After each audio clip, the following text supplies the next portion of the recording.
Je vous présente maintenant un dispositif original, le réseau d'échange réciproque de savoir, RERS. Il est original non pas parce qu'il est récent, mais surtout parce qu'à ce jour, très peu d'entreprises ont décliné ce dispositif dans le monde du travail, le plus emblématique étant le service courrier de la Poste pendant quelques années. Ce dispositif a été créé en 1971 à Orly, d'abord au sein d'écoles, par Claire et Marc Hébert-Suffren. Il en existe sur tout le territoire et même au-delà, quelquefois attachés à des centres socio-culturels ou sous forme associative. Alors c'est quoi un RERS?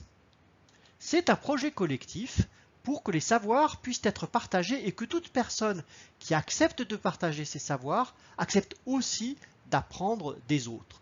Le principe est le suivant.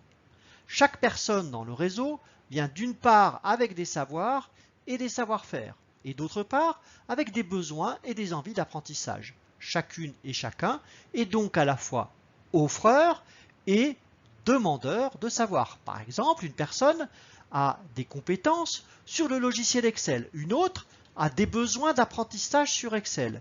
Si les compétences coïncident avec le besoin, alors un échange peut avoir lieu. La personne qui a partagé son savoir sur Excel peut être aussi demandeuse d'un savoir sur la gestion de projet. Et c'est une autre personne ou d'autres du réseau qui peuvent avoir les compétences dans le domaine. Et donc, si besoins et compétences matchent, un échange aura lieu. Dans ce modèle, il n'y a pas de réciprocité stricte. On n'est pas dans un troc de savoir entre deux personnes. Il s'agit de ce qu'on appelle la réciprocité ouverte. Je donne à un moment donné à une personne sur un sujet et à un autre moment, je vais profiter du savoir d'une autre personne sur un autre sujet. En quoi l'attention réciproque peut-elle se jouer dans ce dispositif et comment peut-on en instiller?